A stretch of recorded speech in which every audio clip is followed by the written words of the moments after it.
Bon, ok, aujourd'hui je suis dans le 77 à Ponto-Combo pour essayer une moto qu'on n'avait pas vue en concession depuis de nombreuses années. C'est le GSX-R 1000R, ici dans sa version 40e anniversaire. On va y aller tout de suite par la fiche technique parce que l'essai est assez long et c'est tant mieux. À l'avant, une jante de 17 pouces chaussée d'un Bridgestone Street Racing SR11 en 120 de large. Deux disques de 320 avec des étriers Brembo 4 pistons montés sur une fourche Showa BFF à cartouches séparées. Un réservoir de 16 litres pour un 4 cylindres de 1000 cm3 à admission variable, dont 70% des internes ont été revus. Je mets la liste dans la description, mais on a des nouveaux arbres à cam, des nouveaux manetons, plus grosse admission, plus grosse soupape d'échappement, de meilleurs injecteurs, etc. On produit maintenant 195 chevaux à 13 200 tours. On a perdu 7 chevaux par rapport au millésime précédent. On a aussi perdu 8 Nm, on a maintenant 110 Nm à 11 000 tours, une boîte 6 avec shifter à la montée et à la descente, une selle à 825 mm de haut, sous laquelle on trouve un amortisseur Showa, à l'arrière une jante de 17 avec un pneu 190 de large, un disque de 220 avec un étrier simple piston, pour un bébé qui pèse 203 kg tout plein fait et dont le prix s'élève à 20 499 €. Je pars tout de suite, je m'équipe et on y va.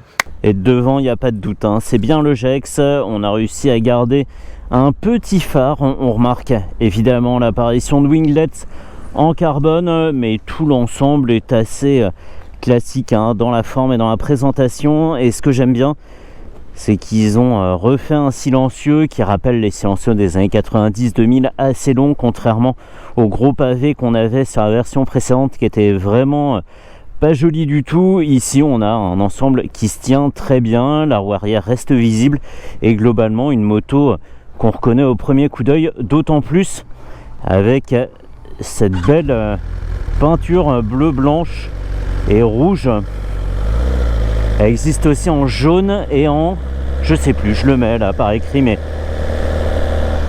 j'ai plus l'info en tête. Et puis moi et les couleurs, c'est que c'est pas une grande histoire d'amour.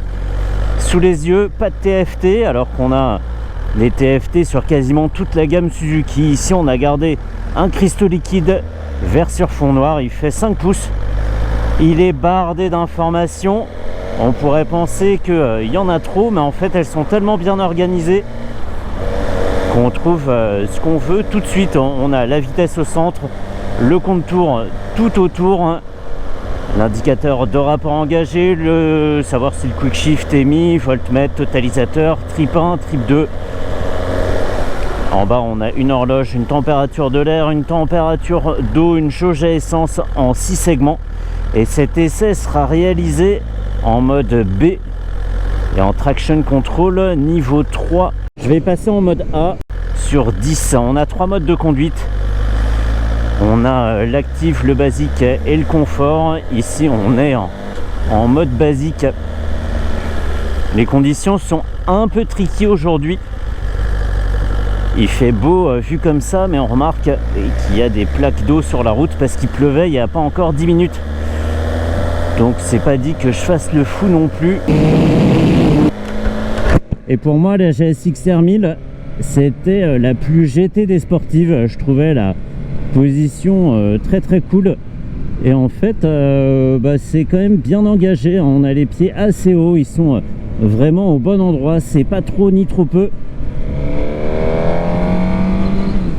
On est pas mal porté sur les poignets. Les demi-guidons peuvent être réglés en ouverture ou en fermeture. L'angle peut être refermé si on veut quelque chose d'un peu plus agressif, ou ouvert si on veut un petit peu plus de confort. Et ce que je veux trouver sur cette GSX-R 1000R, c'est une moto avec du caractère, où l'électronique est quasiment imperceptible. Je veux une moto bien connectée au pilote par la poignée d'accélérateur. Et je veux une moto qui offre des sensations comme on en avait il y a encore 10 ans, avant qu'il y ait trop d'électronique, trop de normes, trop de démultiplication sur les boîtes de vitesse, avec des motos qui commencent à tirer un peu long à mon goût. Et là déjà à 3000 tours on a du couple et de la dispo. Yes. Ok, ok, bah va pas falloir trop s'exciter non plus, hein. Sinon c'est la casse-prison. Mais c'est bien, parfait, parfait, parfait. Par contre, il faudrait être franc sur le passage de vitesse quand on utilise le shifter. Sinon, on risque de tomber dans un trou comme j'en ai fait l'expérience entre la 3 et la 4. Et là, c'est parfait. La position est super bonne, hein. Pas besoin de serrer le réservoir plus que de raison pour décharger les poignets. Tout se passe très bien. Ici, j'évolue en 6e à 105 km/h, un tout petit peu au-dessus de 4500 tours. Et la machine ne produit aucune vibration. Le 4 cylindres est tout rond, tout doux. Il est rond et il fait des ronrons même. Hyper agréable, hein. Et sous les yeux, hein, on reconnaît bien l'univers d'une sportive. On a les réglages de la fourche chaud ABFF, des petits autocollants GSX-R 40e anniversaire, ce genre de choses. Et les commodos, même si c'est du réemploi, ça jure pas dans cet univers. On a une protection de levier à droite pour éviter les freinages intempestifs quand on est dans le peloton. C'est pas mal du tout, hein. Les rétros sont réduits à leur strict minimum, mais comme ils sont implantés assez loin sur le carénage, finalement les bras du pilote ne gênent pas trop la rétrovision, donc ça va. On cruise tranquille. J'arrive à rester calme pour l'instant. La machine est fixée à son régime et à sa vitesse sans effort. Mais c'est vrai qu'on sait qu'on a des capacités incroyables sous la main droite et qu'on pourrait comme ça, piouf, voyager dans le temps et se retrouver 300 mètres plus loin en quelques secondes. Même ici, hein. À 4500 tours, on a déjà de la dispo, un moteur assez plein. Donc ça c'est cool.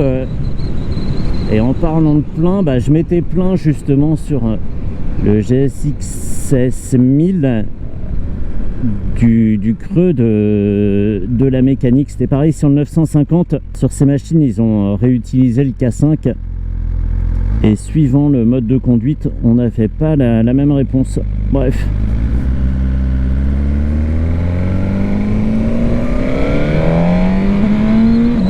Ouais, ça marche bien. Quand on est ferme sur le sélecteur, il n'y a pas de doute sur le passage des vitesses. Ça, c'est cool. Et une protection assez bonne, hein. On sent qu'on fait partie de la moto. Le carénage et la bulle nous englobent dans une sorte de vide assez agréable. Et c'est vrai que depuis tout à l'heure, je lutte pas pour m'accrocher au guidon.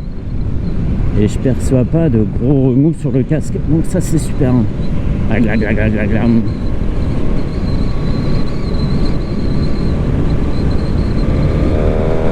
Oui. Oui, oui, oui. On va voir où est la frontière de dispo. Je vais ralentir un petit peu. Je vais rester en 6e exprès. On va se mettre à 3000 tours. Ok, 3000 tours, c'est déjà bien. Je pense qu'à 2500 tours, on sera un petit peu juste. Ok, on va faire moins même. On va réussir à faire 2000 tours à 50 en 6e. Ben même là, ça cogne pas. Ouais, c'est top. C'est top. Il y a de la dispo, pas de problème. Vraiment bien. Très agréable à conduire. Et une position qui se confirme, hein, comme étant pas fatigante. La selle a un rembourrage plus que suffisant, une largeur assez conséquente pour une sportive.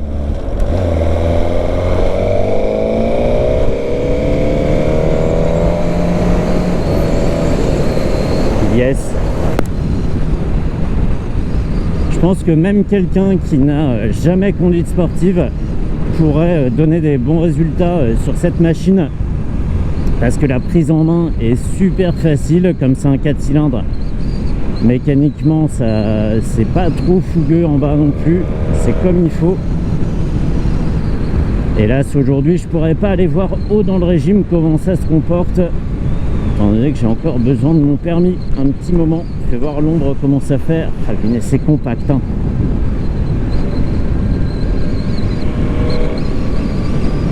Et le freinage, j'en ai pas parlé parce que pour l'instant, yes, ça casse plus qu'efficacement la vitesse. Alors effectivement, les concurrentes sont souvent avec des Brembo Stilema ou des M432. Ici, ça fonctionne tout à fait correctement. Le couple étrier Brembo 4 pistons et disque 320 donne d'excellents résultats. Très peu de courses mortes sur le levier. Un mordant instantané d'une puissance castratrice pour le pilote. Yes. L'avantage des Komodo, c'est qu'on les connaît bien et qu'ils tombent bien sous la main.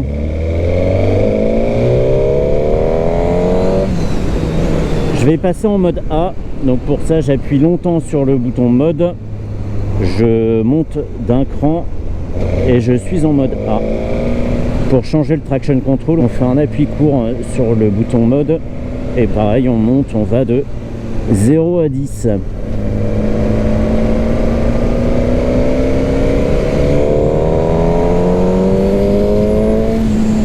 Yes.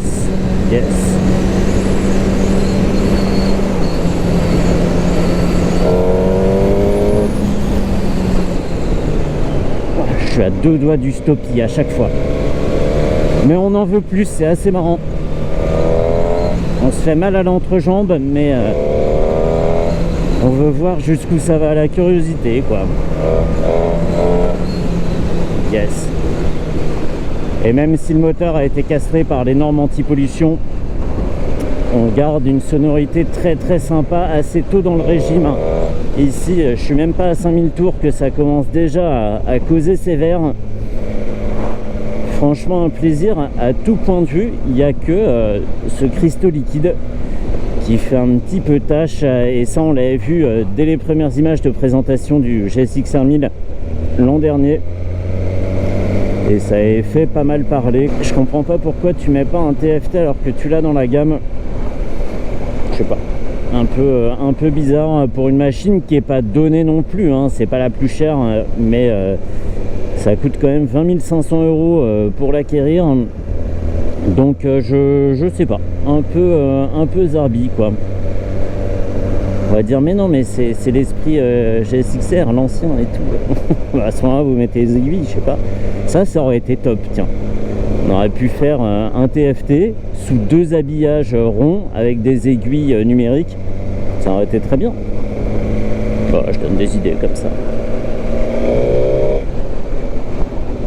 Et ben je suis conquis par cette machine. Effectivement, de la dispo on en a, on peut descendre bas dans le régime, monter certainement très haut, mais je le ferai pas aujourd'hui. Et une machine effectivement pleine à tout régime, et ça c'est plaisant.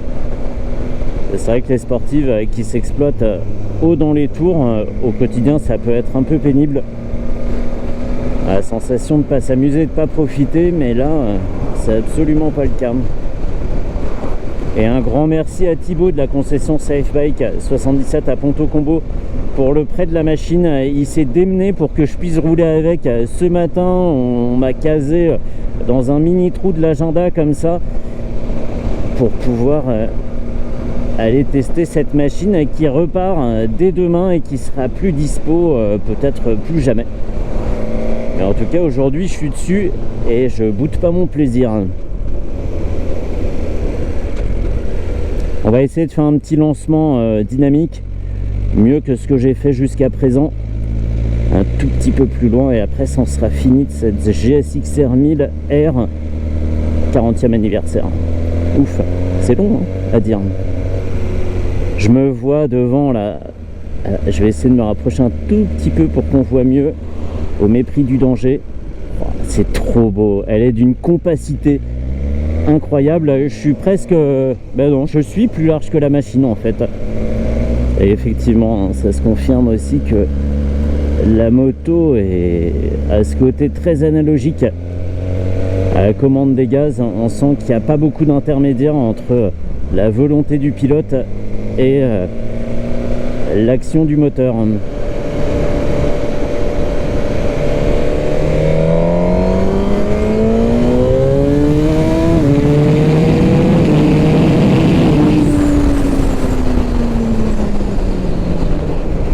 Ok. Le casque qui recule sur la tête, même si c'est un très bon casque. Et le train avant qui devient plutôt léger, avec une envie de wheeling indéniable de la part de la machine. C'était pas pour aujourd'hui, non, je ne maîtrise pas encore la roue arrière. Mais très bien, quand on s'en donne les moyens, même sans être très haut dans le régime, parce que là, c'était assez normal comme lancement. Et ben les sensations sont là, hein, ça m'en a coupé la parole, et c'est rare. Très bien, j'adore. À la sortie de péage, la personne te résiste, c'est terminé.